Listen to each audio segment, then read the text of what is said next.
Maayong adlaw, it's me again, Ilonggo Farming, one of your Tupad Rangers. Subong nga adlaw, ipakita naman sa inyo kung paano kami mamunyag sa aming tanom nga tabako. But before that, I really hope nga sa maayo ka mo nga sitwasyon subong, kag kung hindi man, I pray nga maging ayo aton pangabuhi tanan. So mo to, let's start! After 1 week sang aton pagbutang sang abono, kag pagtudling or plowing, kita mamunyag na sa aton tanom nga tabako. Because water is very important to the plant. Water is essential, right? So based on my research, plant use a lot of water. Plant needs water to grow. Look at the claim ng ba?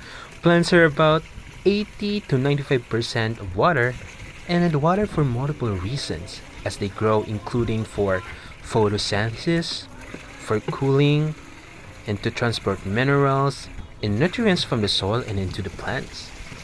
So that's why water is very important to the plant because it makes the plant more healthier kag maging manami aton patubas tanan. So aga pa kami nagumpas sa diri para mamunyag lang sa among tanom. So sa amon nga oras it's already 8 sang aga. Masanag pero nami isang panahon kay hindi ta makainit. It's actually a good exercise din para sa amon. Look ang aton mga tanom. Hanami ang mga buhi pero hindi gid maiwasan may maara nga plants kidira, tobacco plant nga hindi maayo ang pagbuhi niya. But we're hoping and we're praying na maging okay ang buhi sang kadam-an sa ila. So ari aton na newly recruited nga worker dira, akon pakaisa nga si Martin. Balde lang ni. A newly recruited Tupad Ranger. And of course, sino ba lang malipat sa tanan? Si Danny Boy, always present gina basta may mga paobra diri sa aton tabakuan. Danny Boy is a person niya masaligan mo permi.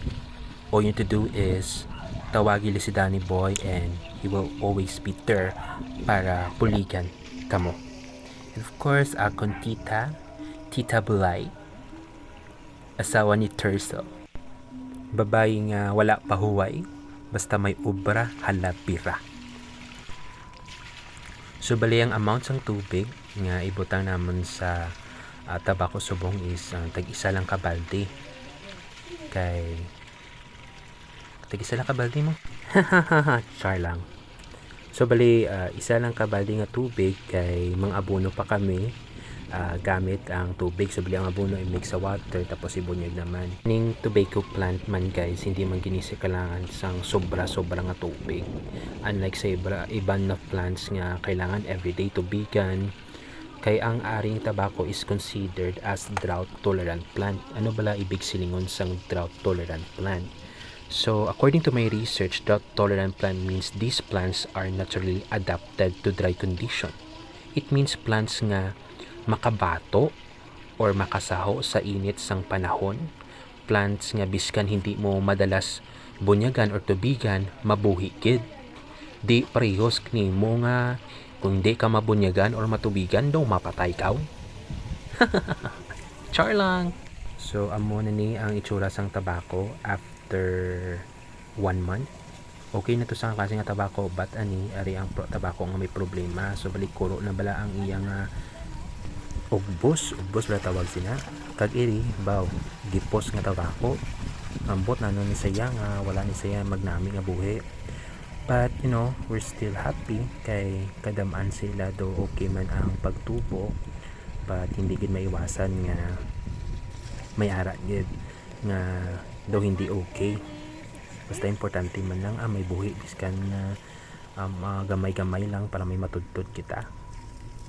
So sa pagpatubig kailangan gid ang teamwork, especially ang pagsaylo-saylo sang tubo nga ni. Kay kung ikaw la isa nga mag-alsa, there's a tendency nga masalapay mong ibang tabako kag basing mautod.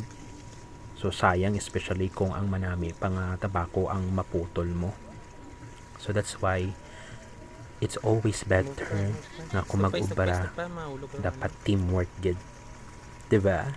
Simple lang maning obra sa uma pero di mo gid maiwasan no. matrabahuso, tama kakapoy. Then, ang problema kisa no, barato pa. Kay makapoy duman, kag do nagutom na gid ko, so namahaw anay kita, break pa. So bali, 1 cup of Coke for me, and it's so refreshing. Balik dayon kita para matapos dayon. Kay bali mga pirana ni kauras ng halabon niya ganay, kaabot na kami alas 12 sini.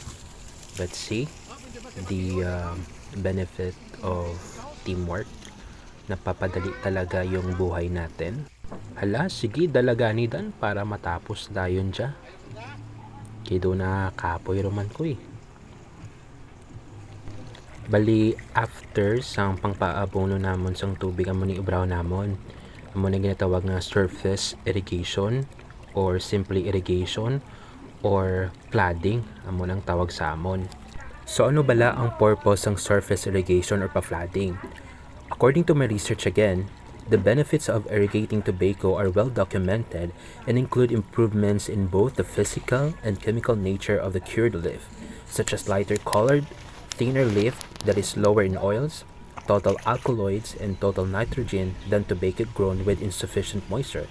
Irrigation also increases the sugar content of tobacco leaf, and it decreases the nicotine content when applied in needed amounts. Benefit, may ara man siya risk. Excessive water can cause tobacco to ripen faster as a result of nutrient leaching or root injury. And finally, we're done. Daw hindi ko na mabatsa ka ng akong mga sige guys. Tama gid ka kapoy. Ara, nagapang manlaw kapag hinaw na sila. Tapos sobra, na may gid maning hawak kay do ka kaapoy, ang likod mo tama ka sakit. Sala mga pon no, taganggudan mga pon. Kaling tinis bako, kapag lagpad. Okay, makbakaw. Kagayan, guro tayo? Lami, di na gini kay sinuto tabako. Sino? Basi anggit. And mauli na kami tanan. Ready for lunch. Among lang na. So if you like this video, please like and share. Support us guys. Babush! Bye-bye!